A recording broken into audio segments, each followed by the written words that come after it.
Before I get into this BBC News report that's actually talking about the Sunnah of the last and final message sent to mankind, Prophet Muhammad, peace and blessings be upon him. This is amazing. Now, I want to share a true story with you.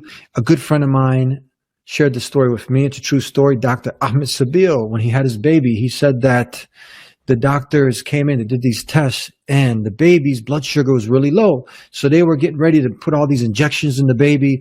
And what he did was, we have this, what we do when the baby's born, you recite the adhan.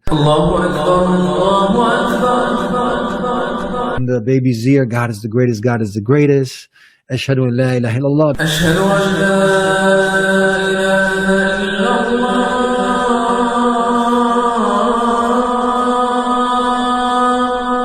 There's nothing worthy of worship except the creator of the heavens and earth, Allah, testifying that Muhammad is his messenger, and come to prayer, come to prayer, come to success, come to success. That's the adhan.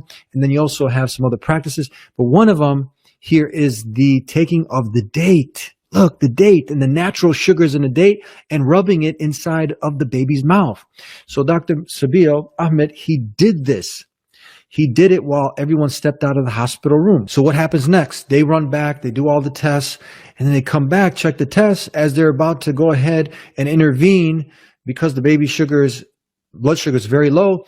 Lo and behold, after Dr. Sabil Ahmed, after he did this sunnah of placing the date inside with the natural sugars in the baby's mouth, the blood sugar level went back to where it's supposed to be. It got regulated properly. Alhamdulillah. Now take it to what I wanted to share with you, that we know over 1400 years ago when a baby was born, the Prophet Muhammad, peace and blessing be upon it, made it his sunnah, his way to do this practice that we're doing today. Look at that.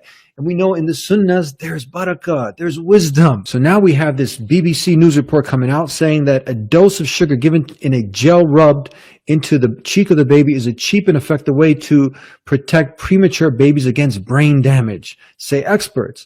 Dangerously low blood sugar affects about 1 in 10 babies born too early. Untreated, it can cause permanent harm. Researchers from New Zealand testified that gel therapy in 242 babies under their care, and based on the results, say it should now be the first line of treatment. Their work is published in the Lancet. So, alhamdulillah. Reasons of hypoglycemia in newborn. What is neonatal hypoglycemia? When the blood glucose levels in newborn babies get too low, the medical condition is termed as hypoglycemia. The sugar levels, aka glucose levels, decide if the rest of the organs of the body will function or not.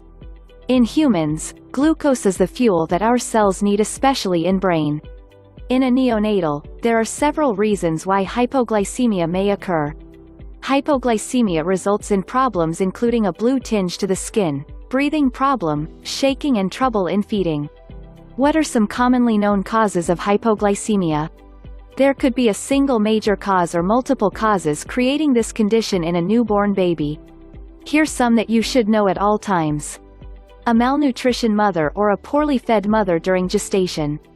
When mother has poorly controlled sugar levels, chances are the child will also have the same condition, severe hemolytic disease of the newborn. When the blood types of mother and baby do not match, in cases of tumor of pancreas in the baby, the insulin level in baby's blood are high.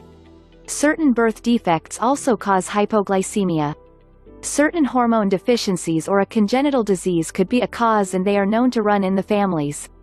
Birth asphyxia, when the baby is deprived of oxygen or oxygen levels are drastically low at birth. Liver diseases are one of the major cause of hypoglycemia. If the mother took sulfonylurea medicines during gestation, it could cause sepsis or other similar infections, leading to infections in the newborn baby. Common risk factors. Babies who have a higher chance to develop this condition might have the following risk factors. Mother has diabetes already. Growth retardation or small for the actual gestational age. Babies born with low birth weights, especially preterm babies. Babies born under high levels of stress are more susceptible to hypoglycemia. Mother treated with terbutaline give birth to babies with a higher risk of developing hypoglycemia. Babies are large for the said gestational age. Some of the symptoms of neonatal hypoglycemia.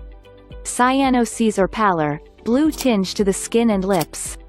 Apnea, breathing stops, or fast breathing. Hypothermia, low body temperature.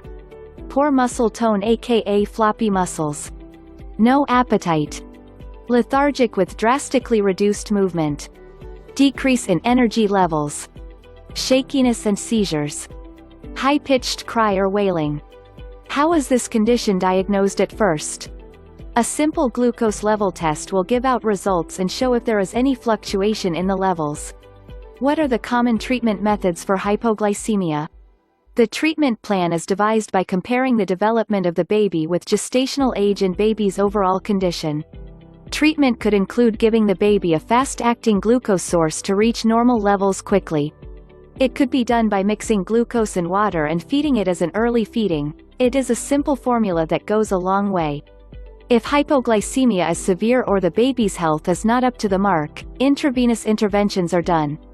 Glucose is given with the help of IV line.